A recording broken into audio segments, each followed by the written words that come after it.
Então, nós iniciamos divulgando junto às nossas redes sociais aquilo que vinha sendo divulgado pela Defesa Civil Estadual, e para que a população ficasse avisada, então, daquilo que poderia acontecer. A previsão de grande volume de chuva, que se confirmou em partes. Então, nós tivemos uma quantidade significativa de chuva, que inclusive mexeu com o nível dos nossos rios. Então, a nossa primeira ação foi essa, divulgar em todas as nossas redes, aumentando, então, o conhecimento da população para que elas tomassem as providências, principalmente nas áreas que normalmente acontece os problemas com a água quando ela sai do seu nível normal. Segundo ato, então, todos os nossos bombeiros, sejam eles militares ou os nossos bombeiros comunitários, foram colocados à disposição. Nós deixamos todos de sobreaviso, então, para que qualquer momento que a guarnição de serviço se sentisse sobrecarregada, eles fossem acionados para que nós pudéssemos fazer guarnições extras, para que a resposta às ocorrências que demandassem fossem mais rápidas. Então, nós conseguimos também uma viatura extra para que nós tivéssemos, então, essa segunda guarnição ou terceira, com viaturas extras para se deslocar em locais diversos, para atender a demanda, seja ela de queda de barreira, ou queda de árvores, ou a própria inundação para fazer algum tipo de socorro. Nós tínhamos também, eu fiz um contato prévio com o comandante de Videira, e ele nos disponibilizou, ficou à nossa disposição, aquartelado em Videira, uma viatura 4x4. É uma demanda antiga nossa, nós não temos uma viatura 4x4, então, por precaução, por cautela, fiz um contato com o comandante de Videira, e ficou disponível uma 4x4 com embarcação, com uma guarnição extra, para que a nossa guarnição, que tivesse que atender ocorrências ordinárias, não fosse surpreendido com locais de difícil acesso, onde a nossa viatura não conseguisse acessar, essa viatura 4x4 com guarnição extra acessasse esses locais.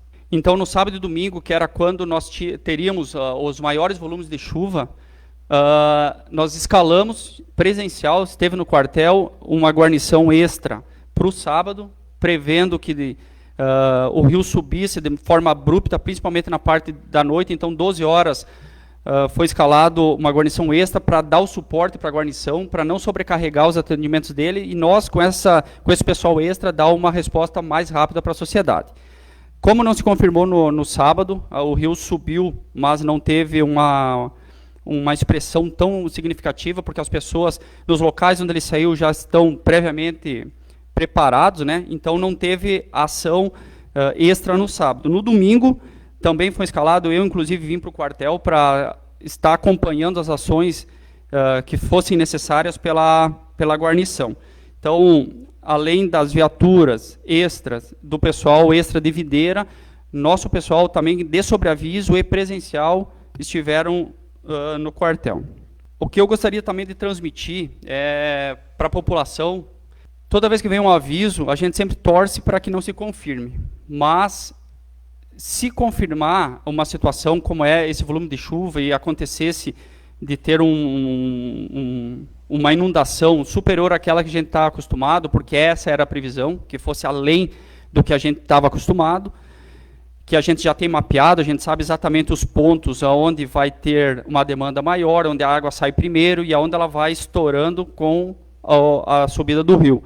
Então, que a população sempre acatasse as informações, ouvissem e saíssem das áreas de risco para que seja prevenida uma ação. A gente sempre prefere fazer o trabalho preventivo, atuar na prevenção, do que propriamente ter que fazer um resgate, porque, principalmente à noite, sem uma iluminação adequada, torna-se um resgate muito arriscado, colocando a nossa vida em risco e, consequentemente, a vida de quem terá que ser resgatado. Se é uma família, às vezes, muito grande, uma embarcação de médio porte pode sofrer com a velocidade e o volume da água. Com tudo isso, então, nós fizemos um acompanhamento através do site do CIRAM, que tem uma instalação de um medidor de rio aqui em Rio das Antas. Então, nós acompanhamos.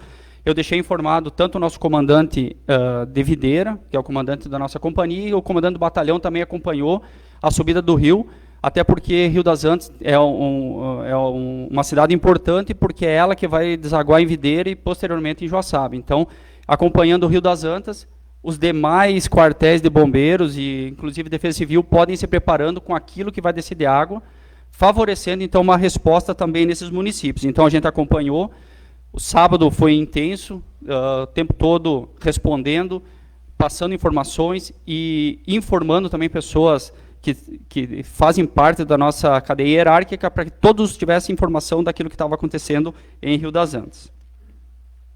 Saliento, então, que em 2022 a cheia do rio foi superior a essa. Nós tivemos um nível de aproximadamente 3,80 metros em outubro de 22. A maior marcação desse ano que nós registramos, que mapeamos para que a gente tenha histórico para os próximos anos, foi de 3,07 metros.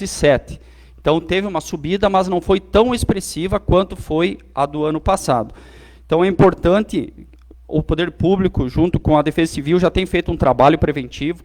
O bombeiro soma as forças nisso para que o pessoal que está nessas áreas sempre saibam a quantidade de chuva que vem e que eles já está em pontos mapeados, eles conseguem fazer uma prevenção de riscos que eles podem estar correndo. Ano passado, então, com essa cheia do rio, nossos agentes de defesa civil fizeram um estudo e aquela rua, a Rua do Havaí, ela tinha um problema grande, que o rio que descia é o Rio das Antas, que desce ali, que deságua no Rio do Peixe. Ele tinha uma velocidade muito grande e acabava invadindo a rua ali. Então, foi feito um estudo, foi feita uma dragagem, o pessoal apresentou o projeto, a prefeitura aceitou, e através desse ato, aquela rua, pelo menos dessa vez, com a chuva que acometeu o município, ela não estourou. Então, aquela comunidade, aquelas ruas, aquelas pessoas que ali moram, dessa vez não tiveram problema. Ano passado a gente teve nessa rua, várias casas foram atingidas, casas até de pessoas de um pouco mais de idade, que nós tivemos que chegar no local e a água já estava por adentrar na residência. Então, com essa ação que aconteceu, preveniu, então, que essas pessoas fossem atingidas. Então, uma atitude importante, que surtiu efeito, foi importante, foi diferencial para que essas pessoas não tivessem novamente suas casas atingidas. Então, é importante destacar que o poder público, junto com os agentes de defesa civil e o Corpo de Bombeiros, a gente está preocupado principalmente com a prevenção. Por isso, a gente reforça. Nós temos uma previsão de chuvas, de novo, a partir da manhã. A gente não sabe o volume. Pode chegar 90 a 100 milímetros ou não, como é uma previsão a gente não sabe, mas é importante ocupar esse espaço aqui para dizer que o que é importante ficar é a prevenção. Então, nós evitarmos o resgate. Então, se nós conseguirmos, ao invés de fazer 10, 15, 20 resgates, de repente, 1, 2 pessoas, se torna muito mais, um resultado muito melhor para nós.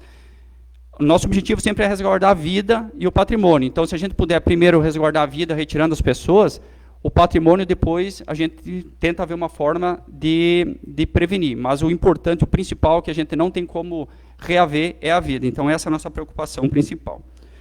Nossas ações principais foram essas. Estão ocorrendo ainda muitas ações no Estado. Temos bombeiros da nossa companhia de Videira atuando em Taió e Rio do Sul. E o que eles têm passado lá, através do meio de comunicação, é a mesma mensagem que eu quero deixar aqui. É a parte preventiva, é a população estar abraçando o bombeiro e ouvindo a Defesa Civil, ouvindo os órgãos oficiais, para que a situação de risco não acometa a população.